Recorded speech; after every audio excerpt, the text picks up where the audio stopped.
Nosso grupo vai falar sobre leptospirose e é composto por mim, Karina, Felipe Lopes e Lucas Tavares. Mas, primeiro de tudo, o que é leptospirose? Então, ela é uma doença zoonose mundial, mas é especialmente típica em climas de tropical úmido. Além disso, a falta de saneamento básico e a pobreza são muito agravantes para sua ocorrência, porque se o reservatório principal, ou seja, o hospedeiro intermediário que vai passar a doença para os humanos, é o rato de esgoto. Mas também pode ser outros mamíferos, como gambás, capivaras, cervos e até mesmo cachorro doméstico. Nesses reservatórios, essas bactérias colonizam rins e acabam sendo excretadas pela urina. E por isso, a urina é o meio de disseminação mais comum. Mas não é somente dela diretamente que podemos adquirir a doença. Essa urina pode contaminar córregos, rios, solo úmido e água parada. E ao entrarmos em contato com isso, podemos pegar. Mas precisamos de uma porta de entrada, como lesões e mucosas. A leptospirose pode vir em forma de uma infecção subclínica branda ou acabar se agravando, desenvolvendo a conhecida síndrome de Well, que é uma doença sistêmica com mortalidade de cerca de 10%, que provoca insuficiência renal e hepática grave, vasculite e miocardite. Nos últimos anos também foi visto a síndrome pulmonar hemorrágica da leptospirose, uma condição extremamente grave com mortalidade de 50%. Essa severidade da doença também é muito influenciada pelo número de colônias infectantes e suas virulências, além de, obviamente, também a imunidade do paciente. E tudo isso é causado por algumas bactérias do gênero Leptospira. Nele é encontrado 20 espécies e 200 sorovários. Elas são gram-negativas, de morfologia espiroqueta, finas e alongadas. E além disso possuem 2 flagelos nas suas extremidades, nas duas. E isso torna a espécie extremamente móvel, conseguindo fazer translação e rotação. A gente pode ver a morfologia dela na foto de cima do slide. E outra coisa interessante é que esses flagelos eles não ficam do lado de fora visivelmente nelas. Nesse esquema abaixo do slide a gente pode ver a estrutura em preto e circulada no espaço periplasmático. Antigamente, todas as bactérias desse gênero eram divididas em Leptospira interrobans, agrupando todas as espécies patogênicas em Leptospira biflex, agrupando as não patogênicas ou chamadas saprófitas. Mas hoje em dia não é mais bem assim. Agora o gênero é dividido em sorovários, mostrando as diferenças e similaridades em relação ao LPS das espécies. E para isso usam uma técnica de aglutinação. Esses 200 sorovários foram divididos em 24 sorogrupos pelas semelhanças antigênicas, e dentro desses grupos, só 8 espécies são patogênicas. Elas são aeróbias estritas. Para um bom crescimento, precisam ficar na temperatura de 28 a 30 graus e pH 7,2 e 7,8. Apesar de serem muito difíceis de cultivar em laboratório, elas são formadoras de biofilme in vitro. E além disso, elas são catalase positiva, oxidase negativa e não metabolizam açúcar. As bactérias patogênicas desse gênero possuem muitos fatores de virulência. Os principais são ligados à citotoxicidade e lesão tecidual. Então vou citar os mais importantes e mais falados. O primeiro é o LPS, porque por ser uma gram-negativa, ela possui essas estruturas na sua camada externa, atuando como antígeno e toxina, sendo um fator de virulência.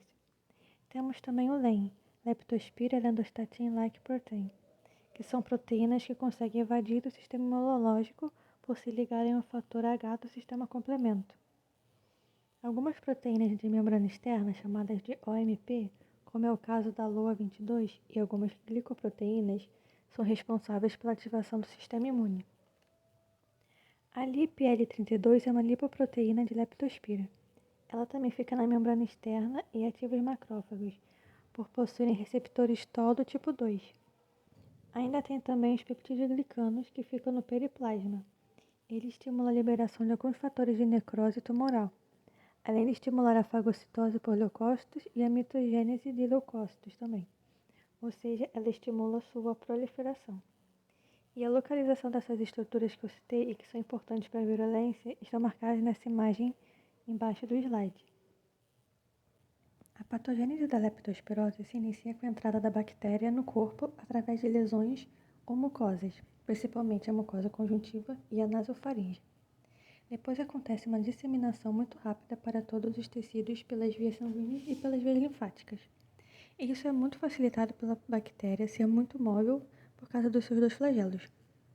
O período de replicação, conhecido como leptospiremia, ocorre na corrente sanguínea e dura de 3 a 10 dias.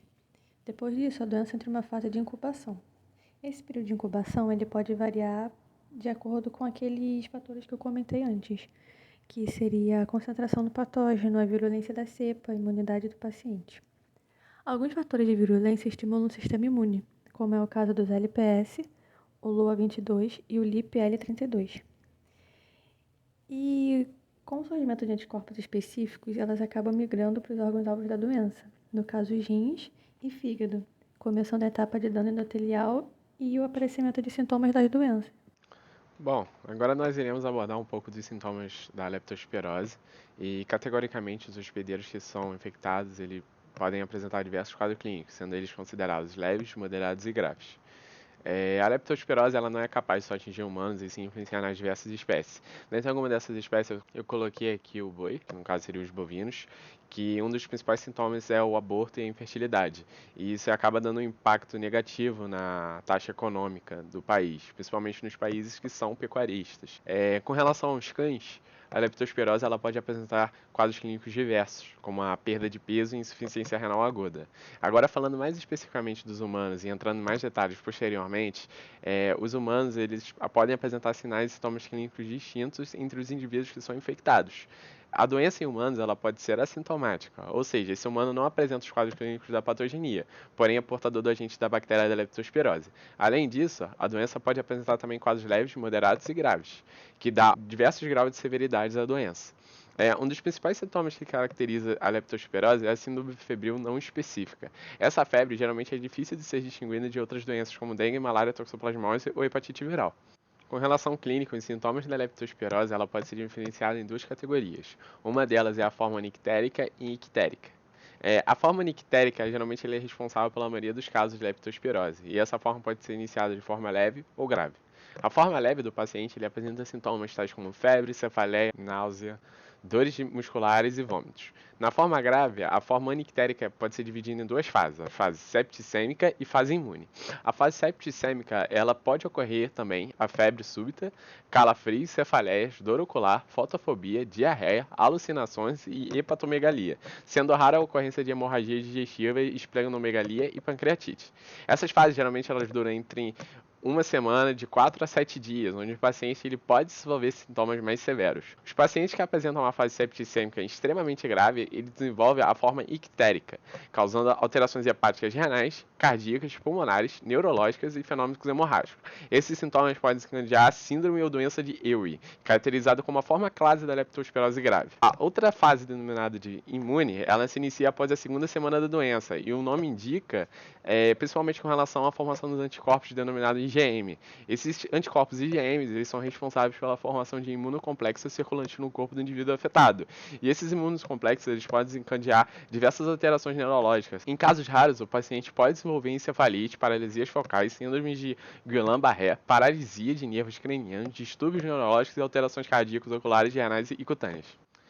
De forma geral, são considerados pacientes que podem apresentar suspeita à leptospirose quando esses pacientes apresentam febre, cefaleia e mialgia e possuem os principais critérios de suspeita, como a exposição a enchente, esgoto, lixo, residir em áreas de risco, entre outros escritos aí no slide.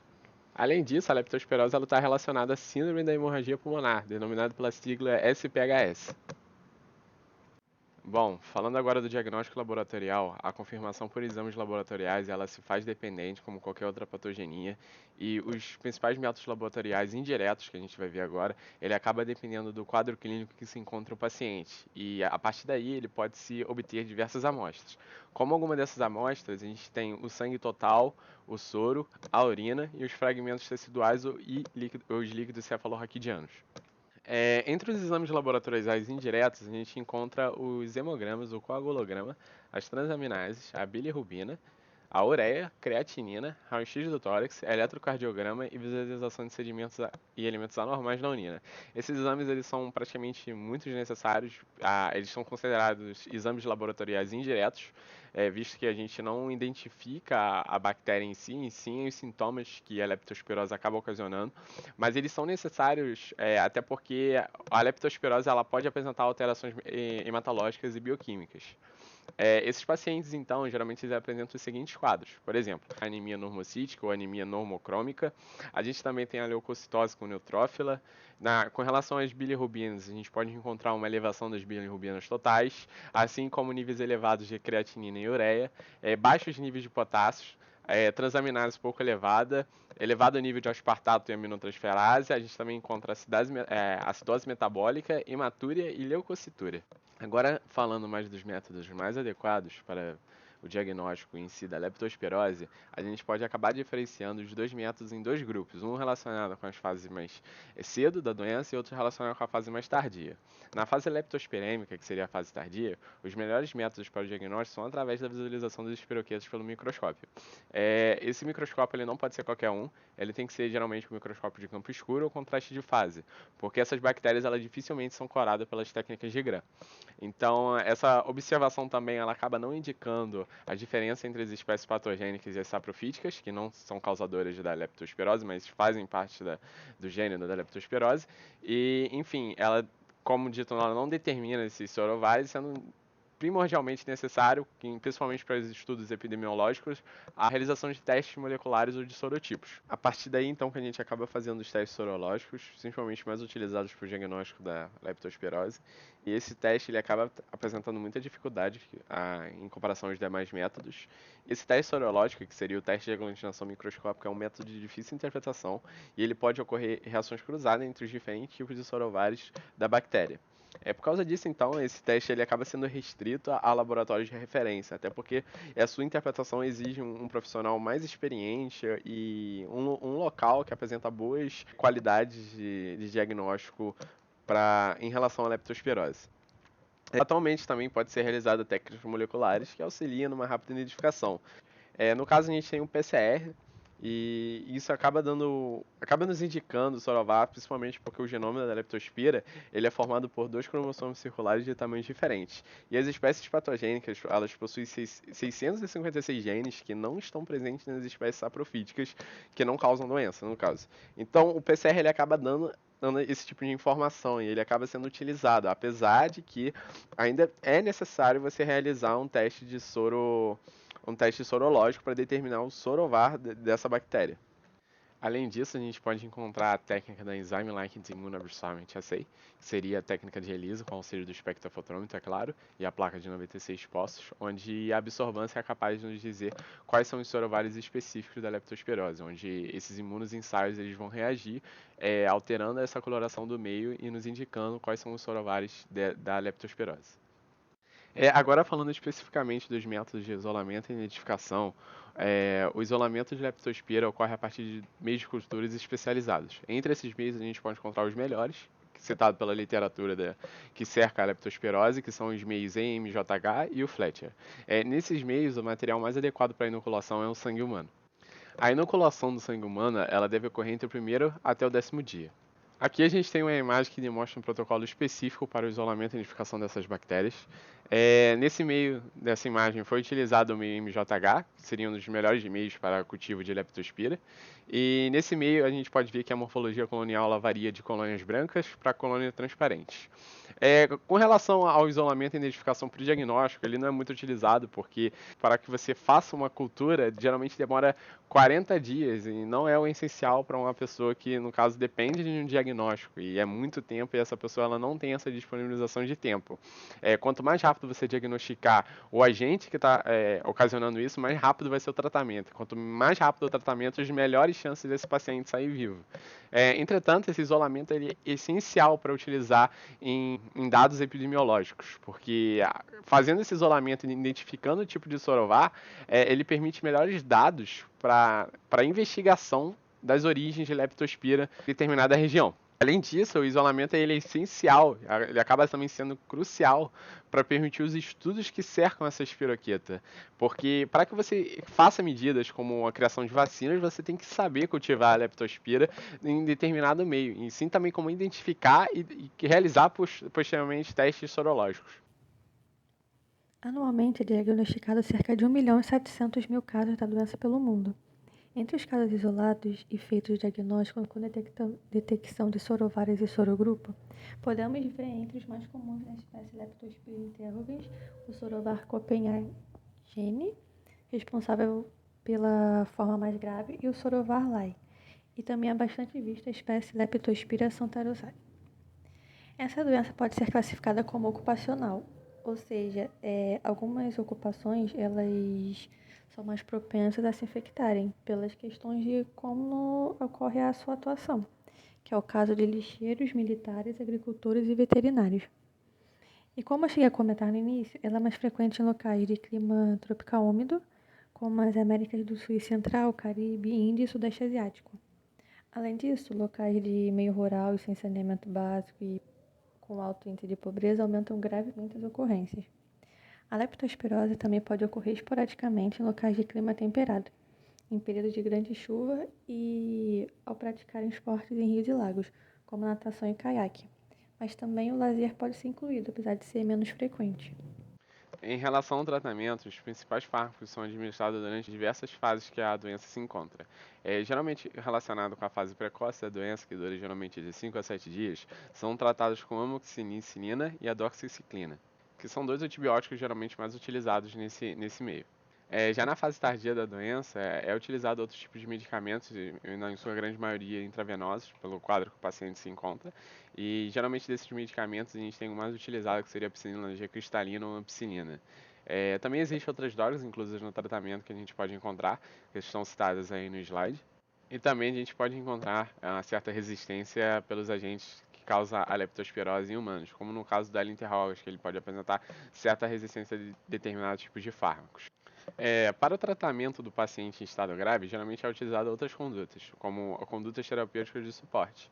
Essas condutas terapêuticas de suporte seria mais ou menos como um controle dos sintomas que o paciente apresenta, como a reposição hidrolítica, que é um dos principais fatores que pode acometer o paciente que contrai a leptospirose. A gente também tem assistência cardiorrespiratória, a transfusão de sangue, entre outros métodos. Atualmente a gente sabe que não existe uma vacina para uso humano contra a leptospirose, porém existe a vacina para uso animal e ela pode ser aplicada em cães e bovinos e suínos, entre outros. No entanto, a vacina ela é sorovar específica, ou seja, ela só vai atingir sorovários específicos que esses diversos animais contraem. Como no caso, essa vacina ela não previne com que um sorovar diferente do qual foi utilizado na vacina circule entre um cão que pode atingir um humano, entende? Então a vacina geralmente ela é preparada de acordo com os sorovários que circulam na região. Entre as ações de controle e profilaxia que podem ser feitas, temos os exemplos de implementação de saneamento básico em áreas endêmicas, né? Controle de roedores, já que é o principal meio de transmissão, os principais intermediários, reservatórios, né? A proteção individual entrar em contato com locais possivelmente contaminados, como ruas alagadas, podendo usar botas e calças. E vacinação em animais domésticos, principalmente entrar em contato com ratos. Além disso, vacinação em humanos, mas esse profilaxia ela só acontece em alguns países que adquiriram esse protocolo de prevenção, que é o caso da França, Cuba e Japão. Mas também elas não são disponibilizadas para a população inteira, é só para os grupos maiores de risco. E além disso, é importante implementar a vigilância alimentícia para controlar locais como mercados e açougues, que são onde mais costumam ter ratos, né? E ainda mais se não tiver cuidados de higiene, para que não contamine os produtos que vão ser adquiridos.